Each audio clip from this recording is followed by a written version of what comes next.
আল্লাহ তাআলা বাবা ছাড়া একটা নবী দুনিয়াতে পাঠাইছিলেন, জিনার নাম হলো হযরতে ঈসা রূহুল্লাহ। ওই ঈসা নবীরে ইহুদিরা অপবাদ দিয়েছিল। কখন অপবাদ দিয়েছে? ঈসা নবীর মায়ের নাম হযরতে মরিয়ম আলাইহিস সালাতু ওয়াস সালাম। মনে রাখবেন, হযরতে মরিয়ম আলাইহিস সালাতু ওয়াস সালাম এখনো পর্যন্ত দুনিয়াতে আগমন করেন নাই। আগমন করার আগে হযরত মরিয়ম আলাইহিস সালাতু ওয়াস সালামের মা, যার নাম ছিল হযরতে হান্না, নাম কি?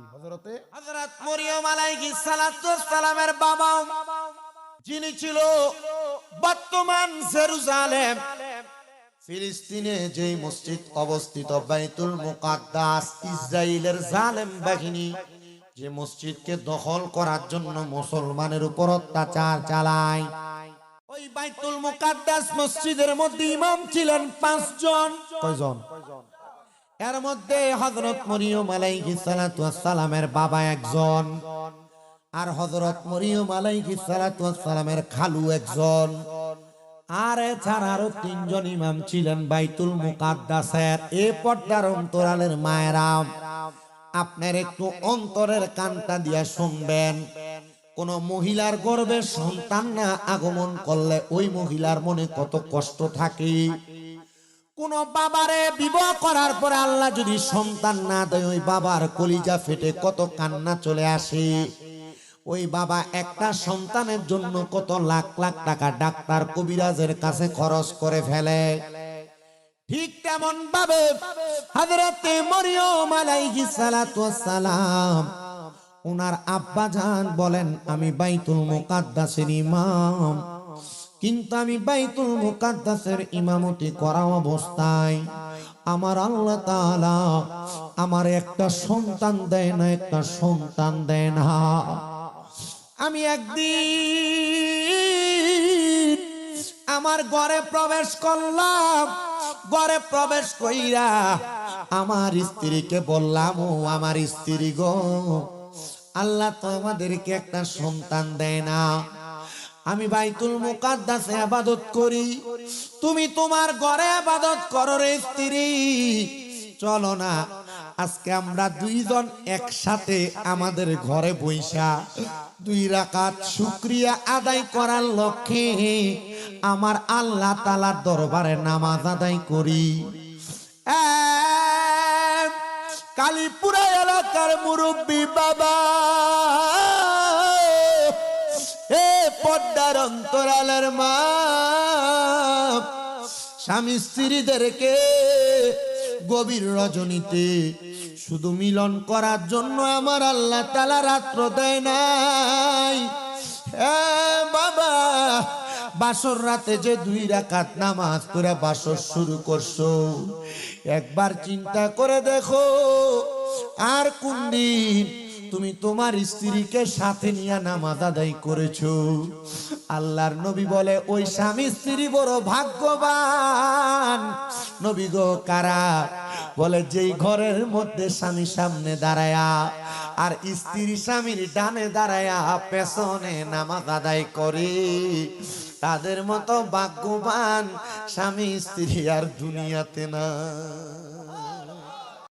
তো আমার বাবাজিরা শুনেন, স্বামী স্ত্রী একসাথে নামাজ পড়বেন, মোহাব্বত হবে, মোহাব্বত। আপনার সংসারে অশান্তি হবে না। স্বামী স্ত্রী একসাথে নামাজ আদায় করলে আল্লাহ তাআলা খুশি হয়, সংসারে শান্তি হয়। তো হযরত মরিয়মের আম্মা জান হযরতে হান্নার কাছে ওনার স্বামী ডাক দিয়ে বলে, স্ত্রী গো, কোন দিন একসাথে নামাজ পড়ছি আমাদের মনে নাই, আসো না গো, আজকে আমরা একসাথে দাঁড়ায় দাঁড়ায় নামাজ আদায় করি, দেখি না আমার আল্লাহ গিয়ে দোয়াটা কবুল করেনি। তারা স্বামী স্ত্রী একসাথে 2 রাকাত নামাজের নিয়ত কইরা দাঁড়ায়া 2 রাকাত নামাজ যখন পড়ছে, হযরতে মরিয়মের আব্বা হযরতে হান্নার স্বামী একসাথে নামাজ পড়ে সালাম ফিরা সিজদার মধ্যে পড়ে কান্দে, মুনি ও আল্লাহ,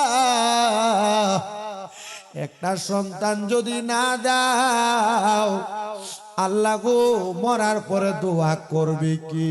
ও তুমি কাউরে দিলা 10টা সন্তান, থাকার জায়গা নাই। আবার কাউরে দিলা লক্ষ কোটি টাকা, একটা সন্তান নাই। টাকা পয়সা ধন সম্পত্তি দিলা বেশি করে,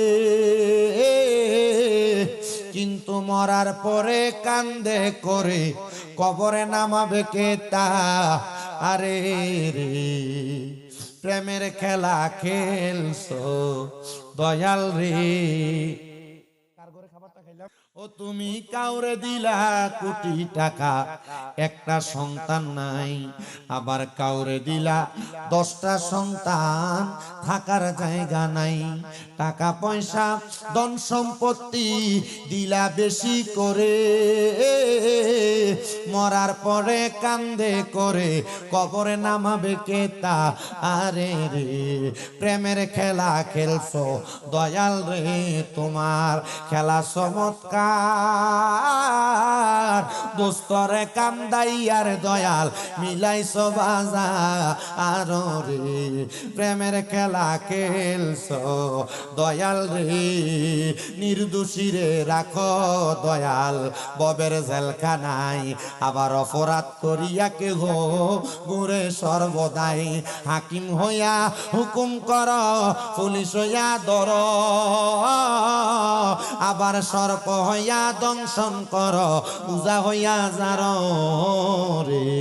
প্রেমের খেলা খেলছো দয়াল রে, জোরে কোন আল্লাহু আকবার। হযরত মরিয়ম আলাইহিস সালাতু ওয়াস সালামের বাবা আমার আল্লাহর একটা ডাক দিয়া কয়, আল্লাহ দুনিয়ার কত মানুষের সন্তান আছে, আমার তো একটা সন্তান নাই।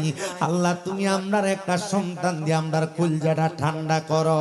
হযরত মরিয়মের মা আর আব্বা জান নামাজের মুসল্লাটার ভিতরে পইরা কানতে কানতে নামাজের মুসল্লার মধ্যে বেহুশ হইয়া গেছে। হঠাৎ করে ঘুম থেকে জাগ্রত হইয়া আর 2 রাকাত নামাজ পড়ছে রে বাবা। হযরত মরিয়মের আব্বা কয়, এরে মরিয়মের মা হযরত হান্না জানোনি আমার আল্লাহ তাআলা আমারে খবর দিছে আমারে একটা সন্তান দান করব যার নাম হইব মরিয়ম। মুসলমান শুনাম, হযরত মরিয়ম দুনিয়াতে আগমন করছে রে। আব্বা জান ইন্তেকাল করলেন, বাইতুল মুকাদ্দাসের একজন ইমাম কমে গেছে। হযরত মরিয়মের আম্মা জান হযরত হান্না চিন্তা করলো, এ কন্যা সন্তানটারে আল্লাহ আমারে দিয়া আমার স্বামী দ্বারা আমার কাছ থেকে কাইরা নিলেন। ও আল্লাহ এটা কেমন আজব খেলা খেলাইলেন। হযরত হান্না বলেন, আমি আমার কন্যা সন্তানটারে লালন পালন করার মতো অত টাকা পয়সা সম্পত্তি আমার কাছে নাই। হযরত হান্না বলেন, আমি আমার কলিজার টুকরা কন্যা হযরত মরিয়ম রে কুলের মধ্যে কইরা লইয়া আমি চলে গেলাম এবার বাইতুল মুকাদ্দাস মসজিদের সামনে। ডাক দিয়া বললাম, এ বাইতুল মুকাদ্দাসের ইমামেরা কই আছো তোমরা? 4 জন ইমাম বাইতুল মুকাদ্দাস থেকে বের হয়ে আসলেন। ওনারা ডাক দিয়া কয়, কি গো বড় ইমাম সাহেবের স্ত্রী সাহেবান, আপনি যে আমাদের সামনে চলে আসলেন, কারণটা কি? বলে, আমি তো আমার কন্যাটারে লালন পালন করতে পারবো না, আমার কাছে তেমন কোনো অর্থ সম্পদ নাই। তারা ডাক দিয়ে বলেন, আমি রাজি আছি। 4 জন রাজি হয়ে গেলেন, কিন্তু 4 জনকে তো একটা কন্যা সন্তানের দায়িত্ব দেওয়া যাবে না। 4 জনের মধ্য থেকে কে কন্যা সন্তানটাকে নিবে তাদের মাঝে প্রতিযোগিতা চলতেছে। এ বাবা, এবার 4 জন ইমামের কাছে আমার আল্লাহর পক্ষ থেকে এলহাম চলে আসলো, আল্লাহর বান্দারা তোমরা প্রতিযোগিতা করবা না এমন ভাবে, তোমরা যে দোয়াত কলম দ্বারা তোমাদের কিতাবের লেখাগুলা লেখো, ওই দোয়াত কলমটা তোমরা কষ্ট করে নদীতে ফেলে দাও। বিসমিল্লাহ বলে ফেলবা, যেন নদী থেকে যার দোয়াত কলমটা ফিরে আসবে তার কাছে আল্লাহ তাআলার বন্ধু হযরত মরিয়ম লালন পালন হবে। 4 জন নদীতে কলম মারছে, কিন্তু কারোর কলম ফিরে আসে নাই। শুধু হযরত মরিয়ম আলাইহিস আলাইহিস সালাতু ওয়াস সালামের যে খালু আছেন ওনার কলমটা ফিরে আসছে। মরিয়মের খালু হযরত মরিয়ম রে কোলে নিয়া বাইতুল মুকাদ্দাসের ছোট্ট একটা ঘরের মধ্যে লালন পালন করা শুরু করলেন। হযরত মরিয়মের বয়স এবার হয়ে গেল 7 থেকে 8 বছর।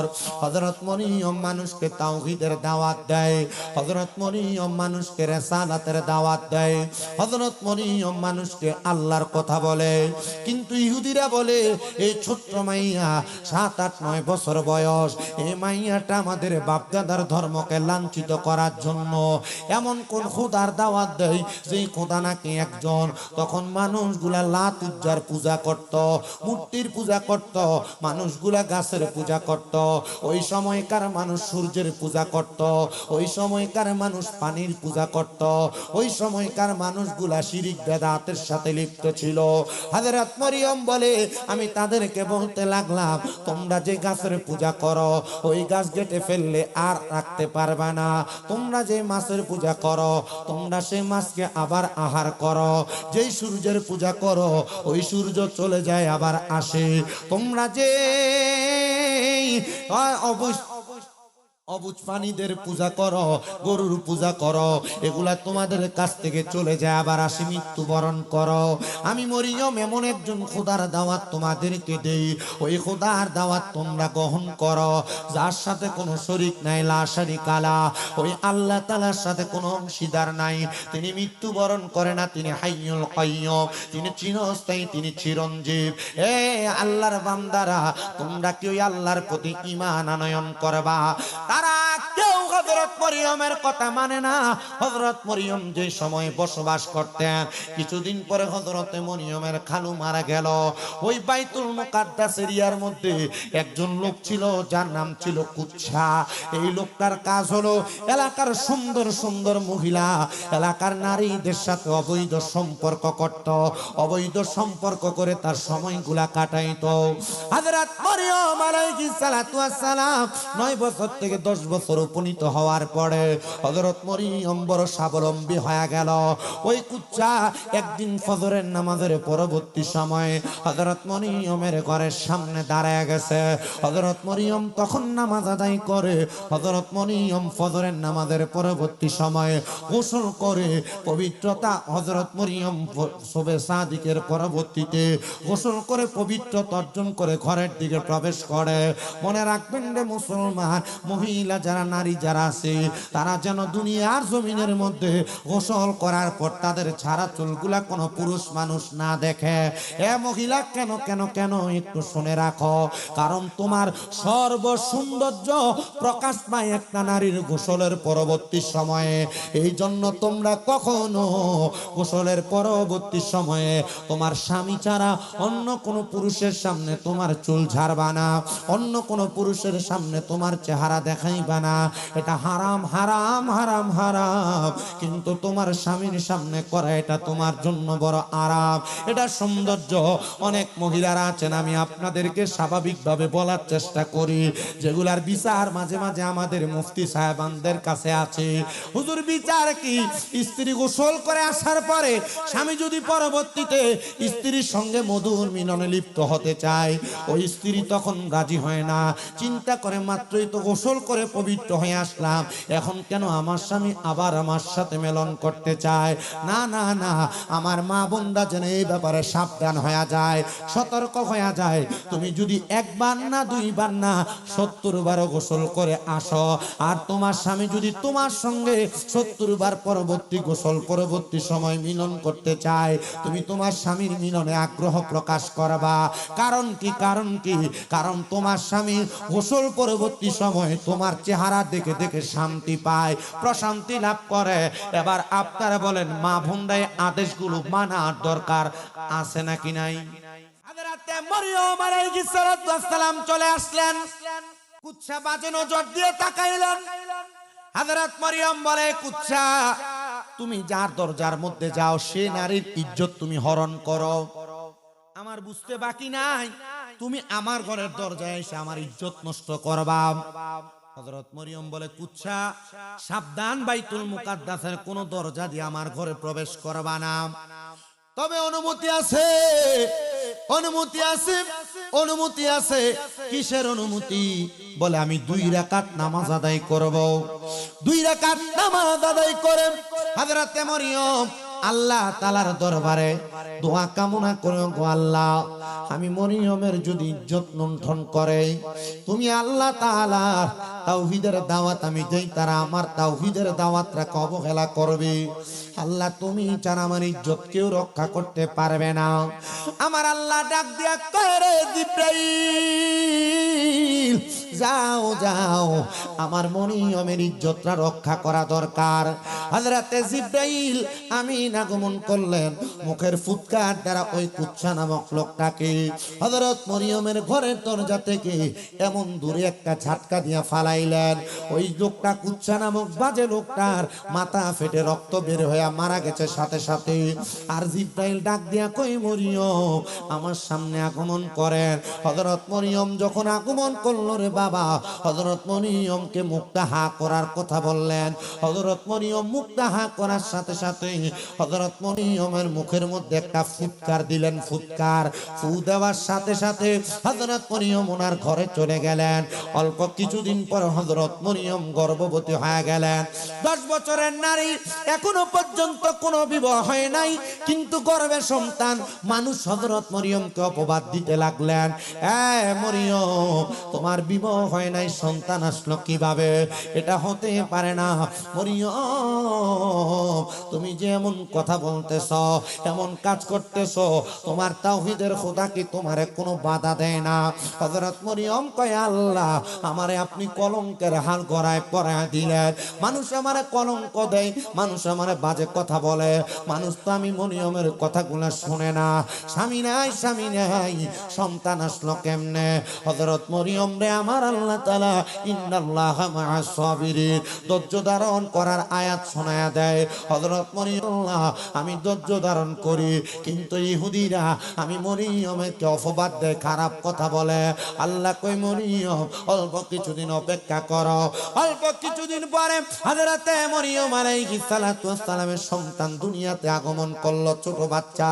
এলাকার সব মানুষ মরিয়মের ঘরের দরজায়, একদল মানুষ বলতেছে, মরিয়মের এই সন্তানকে দুনিয়াতে রাখা যাবে না, আসো আমরা মরিয়মের এই সন্তানটারে আমরা মাটি গর্ত করে একবারে মাটির নিচে দিয়া দেই। আরেক দল বলতেছে আগুন জ্বালাও, আগুনের মধ্যে দিয়া দেই।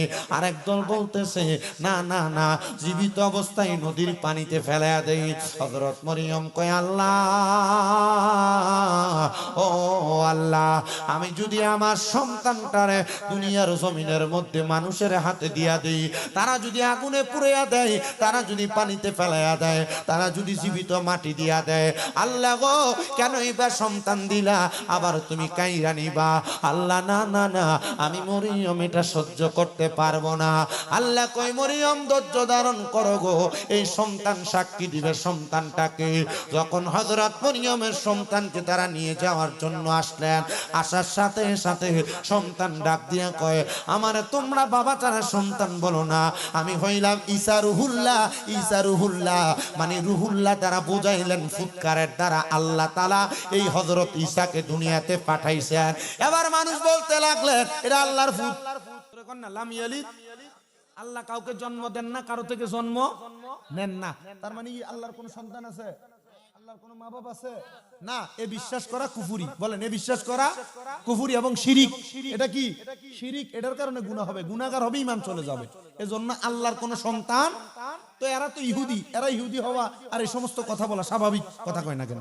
আর এই সমস্ত কথা যারা বলে এরা ইহুদি, এদের সাথে ইসলামের কোনো সম্পর্ক নাই। হযরত মরিয়মের এই সন্তানকে যখন আল্লাহর ফুত বলে বলে মানুষ ডাকে, হযরত মরিয়ম বলে, আল্লাহ, আমি তো এক খোদার সাক্ষী দেই, কিন্তু তুমি যে আমার কাছে এমন একটা কথা শোনাইতেছ, আমার এটা সহ্য হয় না। আল্লাহ তাআলার হুকুম পায়াম হযরত মরিয়মকে আল্লাহ আদেশ দিলেন, মরিয়ম, এখান থেকে বড় দূরে যাইয়া তোমার সন্তানটার একটা গুহার মধ্যে রেখে দাও। হযরত মরিয়ম বলে, ও আল্লাহ গো, এই সন্তান কেমনে সহ্য করবে? জিজ্ঞেস করছিলাম, কি দেখছেন? বলছে, এটা আল্লাহ এবং তার রাসূল ভালো জানে। সুবহানাল্লাহ পড়েন না? মুসলমান ইমানদার, আমার নবী রাহমাতুল লিল আলামিন নবী আমার ঘোষণা করেন হযরতে সিদ্দিক আকবর রাদিয়াল্লাহু তাআলা আনহু থেকে হাদিস বর্ণিত তিনি বলেন জগতের মানুষ তোমরা শোনো আমার নবী যখন মেরাজে যায় ঊর্ধ্বগমন করে ওই নবীজি যাওয়ার সময় পয়গম্বর মুসা নবীকে ওনার মাকবারার মধ্যে কবরের মধ্যে নামাজরত অবস্থায় দেখেছিলেন মানে আদম থেকে ঈসা নবী পর্যন্ত যত নবী রাসূল ছিলেন তারা তাদের রওজা মুবারকে জিন্দা জিন্দা জিন্দা এটা সব মুসলমানদের আকীদা এবং বিশ্বাস রাহমাতুল লিল আলামিন নবী মেরাজের মধ্যে যাওয়ার পরে আমার আল্লাহ তাআলা ওই জায়গার মধ্যে নবীজিকে অনেক নিদর্শন দেখাইছেন এর মধ্যে দুইটা নিদর্শন একটা নিদর্শনের নাম হলো জান্নাত আর একটা নিদর্শনের নাম হলো জাহান্নাম রাহমাতুল লিল আলামিন নবীজি জান্নাত দেখার পরে বড় খুশি খুশি হলেন আর বললেন আল্লাহ তাআলার দরবারের ঘোষণা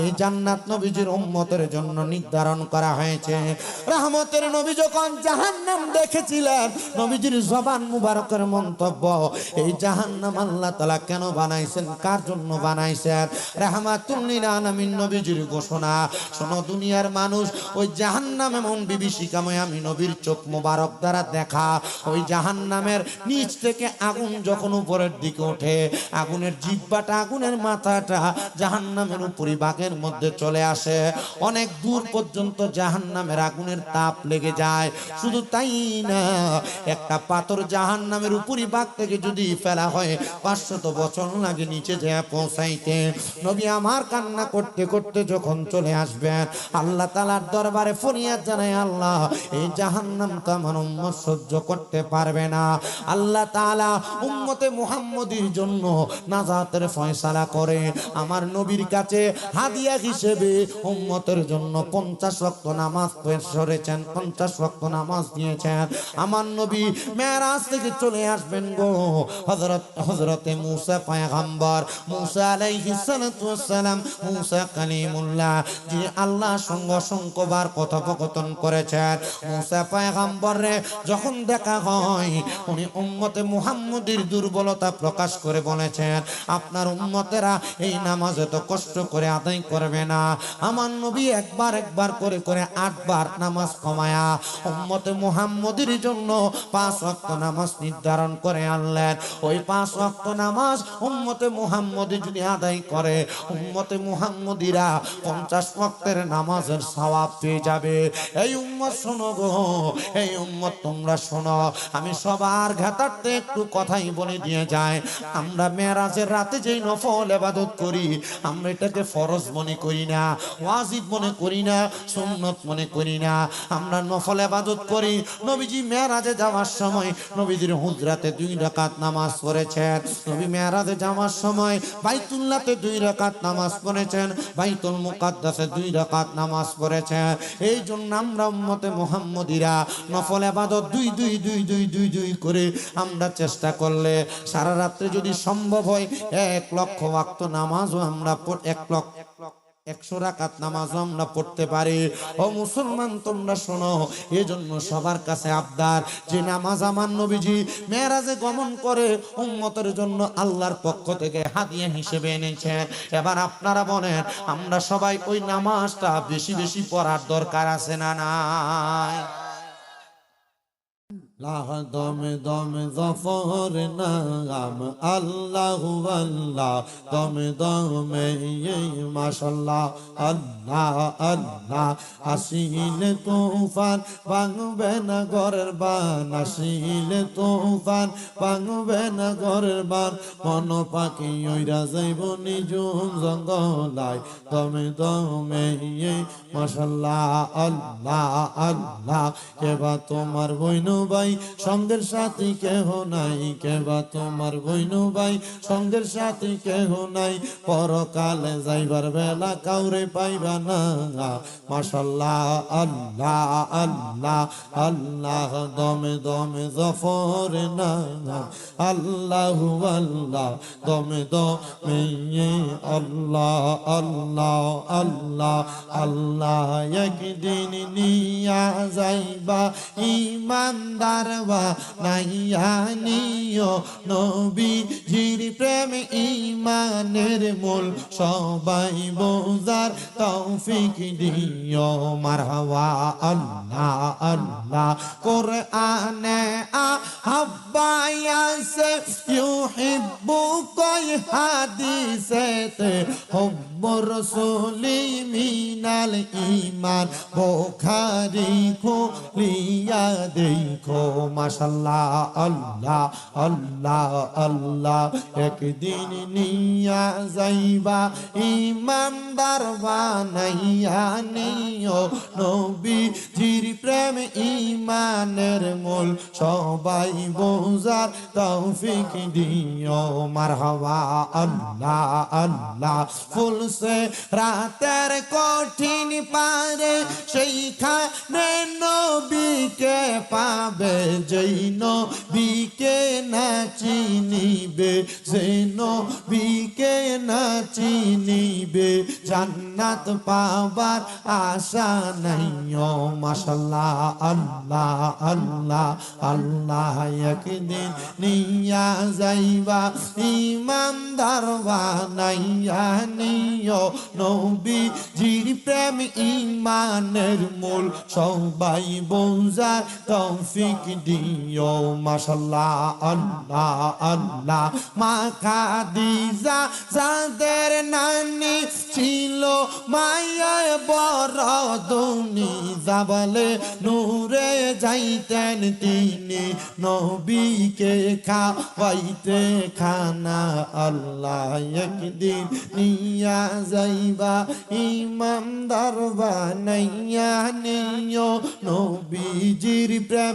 ঈমানের মূল সবাই বোঝার তৌফিক দিও মারহাবা আল্লাহ আল্লাহ আল্লাহ আল্লাহ আল্লাহ আল্লাহ আল্লাহ আল্লাহ আল্লাহ আল্লাহ আল্লাহ আল্লাহ আল্লাহ আল্লাহ আল্লাহ লা ইলাহা ইল্লাল্লাহু মুহাম্মাদুর রাসূলুল্লাহ সাল্লাল্লাহু আলাইহি ওয়াসাল্লাম আল্লাহুম্মা আমিন اللهم آمين الحمد لله رب العالمين الصلاة والسلام على رسوله الكريم ربنا ظلمنا أنفسنا وإن لم تغفر لنا وترحمنا لنكونن من الخاسرين اللهم أنت السلام ومنك السلام وإليك أرجو السلام حينا ربنا بالسلام ادخلنا الجنة دارك دار السلام تباركت ربنا وتعاليت يا ذا الجلال والإكرام اللهم صل صلاة كاملة وسلم سلاما تاما على سيدنا محمد الذي تنحل به العقد وتنفرج به الكرب وتقضى به الحوائج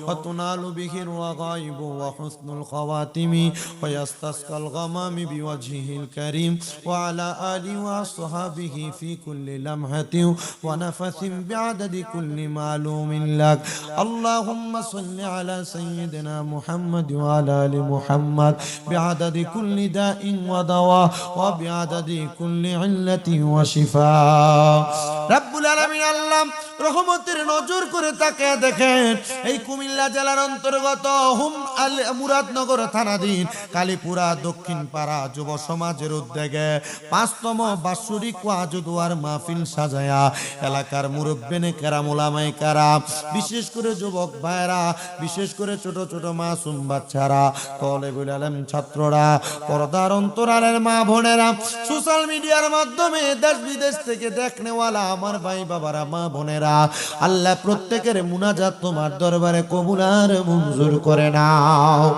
আল্লাহ ফরিয়াদ তোমার দরবারে গমনি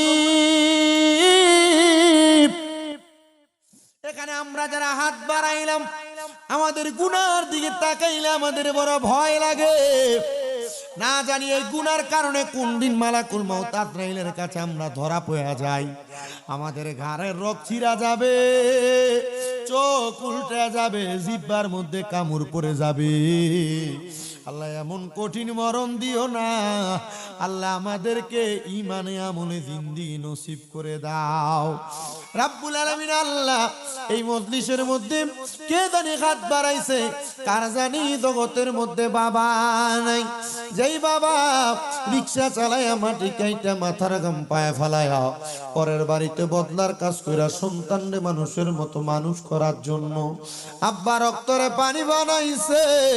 আল্লাহ যাদের এমন বাবা কবরে, আব্বার কবর জান্নাতের বাগান বানায়া দাও ও আল্লাহ। জানি না কে জানি হাত বাড়াইছে, কার জানি দুনিয়াতে মা নাই। হাইরে 10 মাস 10 দিন গর্ভে ধারণ কইরা সন্তানের প্রসব বেদনা সহ্য কইরা নিজে না খেয়ে সন্তানের রাত্রি যাপন করে কষ্ট করে মানুষ কইরা আজকে কার জানি এমন মা কবরে, আল্লাহ তাদের আম্মার কবর জান্নাতের বাগান বানায়া দাও। এমন অনেক ভাগ্যহারা সন্তান আছে যার তকদিরে মা বাপ দুইজন আল্লাহ উঠে নিয়ে গেছে, আল্লাহ তাদের আম্মা আব্বা দুইজনের কবর নাজাতের ফয়সালা করে দাও। আম্মা আব্বা চইলা গেছে, ওই আল্লাহ যারা রে ফালাইয়া তারারে রাইখা গো গেছে কান্দিবার লাগিয়া। আল্লাহ যাদের মা বাবা কবরে, আম্মা আব্বার কবর জান্নাতের বাগান বানায়া দাও। যাদের মা বাবা বেঁচে আছে হায়াতে তৈবা নসিব করে দাও। অনেকের মা বাবা সুস্থ আছে, পরিপূর্ণ সুস্থতার নিয়ামত দান করে দাও। আমার মা অসুস্থ, আল্লাহ 8 মাসের উপরে, আল্লাহ তুমি আমার আম্মারে সুস্থতার নিয়ামত দান করে দাও।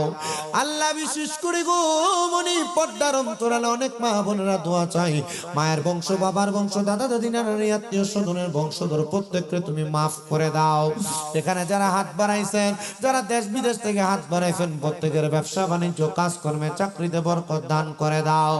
অনেক প্রবাসী ভাইরা বিদেশ থেকে দোয়া চাই, আল্লাহ আমার প্রবাসী ভাইদের কামাই রুজিতে বরকত দেন, যাদের আকামা নাই আকামার ব্যবস্থা করে দেন, যাদের কাজ কাম নাই কাজ কাম দিয়া দেন। আল্লাহ অনেক অভাব অনটনের মধ্যে সময় কাটায়, অবমনটন দূর করে দেন, কঠিন বিমার থেকে আপনি শেফা দান করে দেন। আল্লাহ কালীপুর আর দক্ষিণ পাড়া যুব সমাজের ভাইয়েরা, যে যুবকেরা তো কষ্ট করে জান্নাতের বাগান মাহফিল সাজাইছে, এই মাহফিলে যারা টাকা দিয়া, পয়সা দিয়া, শ্রম দিয়া, বুদ্ধি দিয়া, পরামর্শ দিয়া, মাইক দিয়া, লাইট দিয়া, প্যান্ডেল দিয়া, মিডিয়ার ভাই সম্মানিত শ্রোতা মণ্ডলী, পুরুষেরা, মা বোনেরা, আল্লাহ প্রত্যেকের খাস দোয়াগুলা তোমার দরবারে কবুল আর মঞ্জুর করে নাও। ফরিয়াদ তোমার দরবারে, এ মাহফিল 5তম মাহফিল, কিয়ামত পর্যন্ত মাহফিল তুমি কবুল মঞ্জুর করে নাও। আল্লাহ মরণ দিবা দুঃখ নাই, তবে বেঈমান বানায় মরণ দিও না। আহাসুল খাস শেষভাবে আল্লাহ ফরিয়াদ জানাই সমস্ত পৃথিবীতে, আল্লাহ ফিলিস্তিনের মুসলমান সহ, আল্লাহ সুদানের মুসলমান সহ যত জায়গায় মুসলমানরা নির্যাতিত, জালেমের জুলুম থেকে তাদেরকে হেফাজত করো। এই সোনার বাংলাদেশের উপর তোমার খাস রহমত বরকত দান করে দাও। আর মরণের আগে প্রত্যেকের আখিরি জবানে মধুর কালেমা পড়ে দিয়ে লা ইলাহা ইল্লাল্লাহু মুহাম্মাদুর রাসূলুল্লাহ সাল্লাল্লাহু আলাইহি কেমনে থাকবি? আল্লাহ তাআলার আদেশ অমান্য করে নাই। হযরত মরিয়ম ছোট বাচ্চাটারে নিয়া গুহার মধ্যে যখন রেখে দিলেন, আমার আল্লাহ তাআলার পবিত্র বান্দি হযরত মরিয়ম বলে, আমি 1 সপ্তাহ পরে পরে আমার সন্তানকে দেখতে চাইতাম।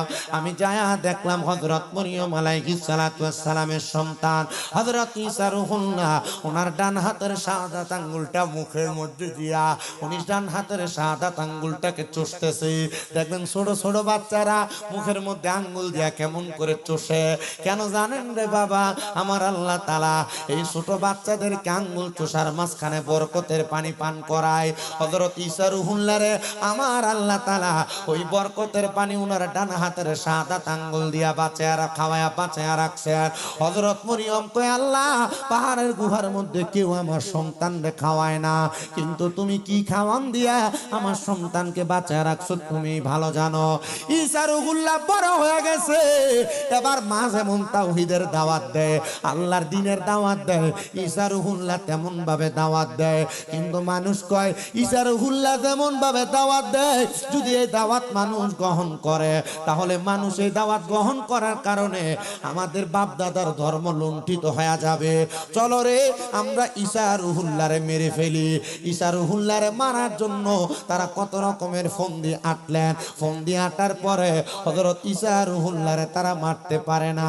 ঈসা রুহুল্লাহ যে জায়গায় বসবাস করতেন একটা পাহাড়ের একবারে উঁচু স্থানের মধ্যে ছোট্ট একটা ঘর বানায়া ওই জায়গার মধ্যে হযরত ঈসা রুহুল্লাহ বসবাস করতেন।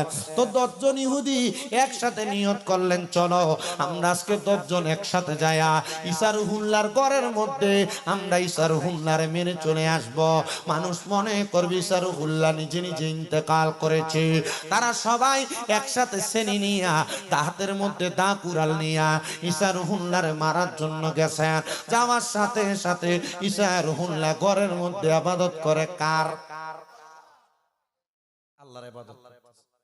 হযরত ঈসা রুহুল্লাহ যখন ইবাদত করে 10 জনের ভিতরে কইতেছে, রে কে মারবা? ঈসা রুহুল্লাহ তো ঘর থেকে ভয়ে বাইর হয় না। একজন ঈসা রুহুল্লাহকে মারার জন্য ঘরে প্রবেশ করছে। ঈসা রুহুল্লাহ সিজদায় পড়ে রইছে, আল্লাহ এখন যদি তারা আমার মাইরা ফেলে তো তোমার তাওহীদ মিস হয়ে যাবে, তোমার কালেমার দাওয়াত মিস হয়ে যাবে। আল্লাহ তুমি আমারে রক্ষা করো। মারহাবা কোন না। আল্লাহ ডাক দিয়া কয়, রে জিবরাইল যাও যাও যাও, যারা আমার আল্লাহর হয়ে যায় তাদেরকে রক্ষা করে একজন। জোরে কন্যা তিনি কে? আপনি বিপদে, অভাবে, টেনশনে, মুসিবতে, রোগে ভরপুর আপনি আল্লাহর ইবাদতে লাগিয়া থাকেন, দেখবেন আল্লাহ অটোমেটিক আপনার উদ্ধার করে। কথা কয় না? হযরত ঈসা রুহুল্লাহরে যাও, উনার ঘরের মাঝখান দিয়ে একটা ফাঁক ফাটাও, একটা ফাঁকা কইরা আমি আল্লাহ তাআলার আসমান কয়টা? 7 আসমান।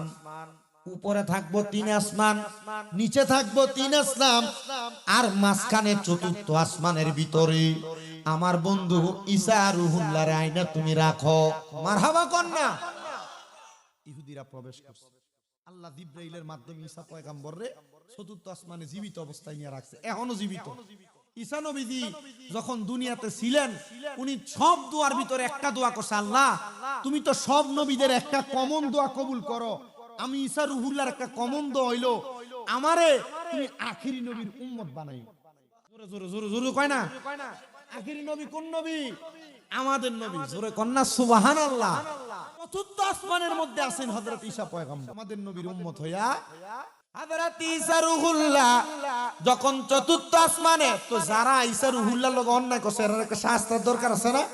আল্লাহ তাআলা জিবরাইল আমিনের মাধ্যমে যেই লোকটা ঈসা রুহুল্লাহরে মারার জন্য ঘরে প্রবেশ করছে ওই লোকটার চেহারাটা ঈসা নবীর মতো বানায় দিছে। বাইর হইয়া অনে 9 জন চিন্তা করে, এই দেখরে ঈসা নবী আমরা লোকেরা মাইরা ভাগিয়া দিতেছে। ঈসা নবী মনে কইরা তারা নিজের লোকরে মারছে, ঘরে প্রবেশ করে দেখে ঘরের মধ্যে ঈসা রুহুল্লাহ নাই, তারা তাদের নিজের লোকরে মেরে ফেলছে। এবার তারা যখন চলে যায়, এবার অল্প কিছুদিনের মধ্যে আমার আল্লাহ তাআলার আসমান আর আল্লাহ তাআলার জমিন এই দুইটার মধ্যে বড় কথোপকথন হচ্ছে। আসমান এবং জমিনের মধ্য থেকে কথা হয়। আসমান ডাক দিয়া কয়, এ জমিন, আমার আল্লাহ তাআলা আমার আসমান রে বড় সম্মানিত করেছেন। জমিন বলে, না না না, আমাদেরকে সম্মানিত করেছেন। আসমান বলে, জমিন হ্যাঁ হ্যাঁ হ্যাঁ তোমারে সম্মানিত করেছেন, কিন্তু আমার আল্লাহ তাআলা আমরা আসমানের মধ্যে এমন একজন নবীকে রাখছেন যেই নবী জীবিত অবস্থায় পর্যন্ত এখনো পর্যন্ত আছে। জমিন আর কোন উত্তর আসমানকে দেয় না। 570 খ্রিস্টাব্দে মদিনার রাহমাতুল লিল আলামিন নবী হযরতে খাজা আব্দুল্লাহর বাংলা কুটিরের মধ্যে মা আমেনার হুজরা মুবারকের মধ্যে রেহেমের মধ্য থেকে যখন আগমন করলো, জমিন আসমানের কাছে জবাব দেয়, আসমান শোনো শোনো শোনো, ও আসমান শোনো, আমার আল্লাহ তাআলা এমন একজন নবীকে আমি জমিনের মাঝে পাঠাইছেন যেই নবীর না বানাইলে আদম থেকে ঈসা নবী পর্যন্ত যত নবী রাসূল আছে কোন নবীকে আমার আল্লাহ তাআলা বানাইতেন না। ওই মদিনা রাহমাতাল লিল আলামিন নবীকে আমার আল্লাহ তাআলা আমি জমিনের মধ্যে পাঠাইছেন। আসমান আমার আল্লাহ তাআলার কাছে ফরিয়াদ জানাইও গো আল্লাহ, যেই নবীর কারণে আমি আসমান জমিন চন্দ্র সূর্য গ্রহ নক্ষত্র নবী রাসূল সব বানাইলেন, ওই নবীকে একটা বারের জন্য আমাদের কাছে আনেন না। আমার আল্লাহ দোয়া কবুল করেছে, আমার আল্লাহ ওই নবীর আল্লাহ তাআলার বাড়িতে নেওয়ার জন্য, আসমান পর্যন্ত নেওয়ার জন্য আমার আল্লাহ তাআলা সুন্দর করে জান্নাত সাজাইছেন। জান্নাত শুধু সাজায় নাই, আমার নবীর জন্য জান্নাতি পোশাক তৈরি করেছেন। জান্নাতি পোশাক শুধু তৈরি করেন নাই, আমার নবীর জন্য জান্নাতি বুরাক রেডি করে রাখছেন। শুধু জান্নাতি বুরাক রেডি করে রাখেন নাই, অসংখ্য ফেরেশতাদেরকে আমার আল্লাহ তাআলা রেডি করে রাখছেন নবীর জন্য। জান্নাতের মধ্যে যেই পোশাক আমার আল্লাহ রেডি করে রাখছেন, ওই জান্নাতি পোশাক কারে রহমতের ফেরেশতারা সারাক্ষণ পর্যন্ত তাওয়াফ করেছিল। আর যেই ফেরেশতা একবার তাওয়াফ করেছে, ওই ফেরেশতা দ্বিতীয়বার তাওয়াফ করার সুযোগ পায় নাই। শুধু তাই নাই গো, আমার আল্লাহ তাআলা নবীরে মেরাজে নিয়ে যাবেন 26 রজব দিবাগত রাত্রে আমার নবী রাহমাতুল লিল আলামিন নবীকে নেওয়ার জন্য আমার আল্লাহ তাআলা যখন দুনিয়ার জমিনের মধ্যে ফেরেশতারে পাঠাইব, ফেরেশতারে ডাক দিয়ে কইরে ফেরেশতার দল যাও জান্নাতের মধ্যে আমার হাবিবকে দুলহা বানায়া আনার জন্য আমি আল্লাহ তাআলা জান্নাতের পোশাক রেডি করে রাখছি, তোমরা যা জান্নাতের পোশাকগুলা নিয়ে আসো। জান্নাতের পোশাকগুলা নেওয়ার জন্য যখন ফেরেশতারা গেলেন, যাওয়ার পর দেখতেছেন অসংখ্য ফেরেশতারা নবীর পোশাক মুবারককে তারা সুন্দর করে তাওয়াফ করতেছে। এবার ওই পোশাক যখন নিয়ে আসবে, ফেরেশতার দল ডাক দিয়ে কইও গো জিবরাইল ফেরেশতা, আপনারা যে পোশাক নিয়ে যাবেন ওই নবী রাহমাতুল লিল আলামিন নবীর জন্য, আমরা তো এই পোশাক দিব না বলে কেন? আমার আল্লাহরে জিগাইবেননি, ওই নবীরে যেন আমরা ফেরেশতাদেরকে দেখার সুযোগ করে দেয়। আমার আল্লাহ তাআলা দোয়া কবুল করলেন, জান্নাতি পোশাক নিয়ে হযরত জিবরাইল আমিন চলে গেলেন আল্লাহর দরবারে। আল্লাহ কয় জিবরাইল গো, আমার বন্ধুকে আনার জন্য বোরাক প্রয়োজন। আমার বন্ধুর জন্য জান্নাতের মধ্যে আমি আল্লাহ তাআলা অনেকগুলা বোরাক রেডি করে রাখছি। সব বোরাকের মধ্য থেকে যেই বোরাকটা তোমার পছন্দ হয়, ওই বোরাকটা আমার হাবিবের জন্য তুমি নিয়ে আসো। চলে গেলেন হযরত জিবরাইল আমিন, ওই বোরাকগুলা দেখতে লাগলেন। অনেক বোরাক জান্নাতের মধ্যে, কিন্তু একটা বোরাক একটা পাশের মধ্যে দাঁড়ায়া দাঁড়ায়া চোখের পানি ফালায়া ফালায়া কাঁদতেছে। হযরত জিবরাইল আমিন বলেন, দুনিয়ার মানুষ তোমরা শুনে রাখো, আমি প্রত্যেকটা বুরাকের মধ্য থেকে আমার মদিনার কামলিওয়ালা দয়াল নবীর জন্য কোন বুরাকটা পছন্দ করব, আমি দেখার আগে দেখলাম একটা বুরাক কান্না করে। আমি যেই বুরাকটা কান্না করে গো, ওই বুরাকটার কাছে যে প্রশ্ন করতে লাগলাম, হ্যাঁ বুরাক, এত বুরাক আছে এখানে একজন আরেকজনের সঙ্গে কথোপকথনে লিপ্ত, খাওয়াতে লিপ্ত, তুমি কেন কান্না করো? বুরাকের জবান আমার আল্লাহ খুলে দিছে গো। বুরাক ডাক দিয়ে বলতেছে, শোনো শোনো শোনো, আমার আল্লাহ তাআলা যখন আমরা বুরাক জাতিরে বানায়, আমার আল্লাহ বলছে আমাদের মধ্য থেকে যেই কোন একটা বুরাকের পিঠে আমার আল্লাহর বন্ধু রাহমাতাল লিল আলামিন মুহাম্মদুর রাসূলুল্লাহ উঠবে। আমি বুরাক জন্মের পর থেকে এই কারণে কান্দি, আল্লাহ যেন আমি বুরাকের পিঠের মধ্যে ওই নবীরে উত্তোলন করে। আল্লাহু আকবার, জিন্দাবাদ, জোরে বলেন না মারহাবা। ওই বুরাকটারে নিয়ে চলে গেলেন অসংখ্য ফেরেশতাদেরকে নিয়ে হযরত জিবরাইল আমিন আমার নবীর দরবারে। সব ফেরেশতা দাঁড়ানো, বুরাক বাঁধা জান্নাতি পোশাক নিয়া জিবরাইল আমিন আয়েশা দেখতেছে আমার নূরের নবী হযরতে উম্মে, মারহাবা বলবেন না, হযরত উম্মে হানির ঘরে ঘুমন্ত অবস্থায় জিবরাইল আমার নবীরে ডাক দেয় না। নবী ঘুম থেকে জাগ্রত হলে নবীর মনে কষ্ট যাবে, এই জন্য আমার নূরের নবীরে ডাক দেয় না। জিবরাইল আবার চিন্তা করতে লাগলেন। অল্প কিছুক্ষণ পর জিবরাইলের নূরানি জিহ্বাটা আমার দয়াল নবীজির পা মুবারকের তালু মুবারকের মধ্যে লাগায়া দিলেন। নবীজি ঠান্ডা ঠান্ডা অনুভব কইরা ঘুম থেকে জাগ্রত হইলেন। ডাক দিয়ে বলে, ও জিবরাইল, জিবরাইল তুমি বলো না এত গভীর রজনীতে আমার ঘরের সামনে কেন? জিবরাইল ডাক দিয়ে কয়, নবী আল্লাহ পাঠাইছে আপনি নবীর আল্লাহর বাড়িতে নেওয়ার জন্য, মেরাজ করার জন্য। সুবহানাল্লাযী আসরা বিআবদিহি লাইলাম মিনাল মাসজিদিল হারামি ইলাল মাসজিদিল আকসাল্লাযী বারাকনা হাওলাহু লিনুরিয়াহু মিন আয়াতিনা ইন্নাহু হুয়াস সামিউল বাসীর।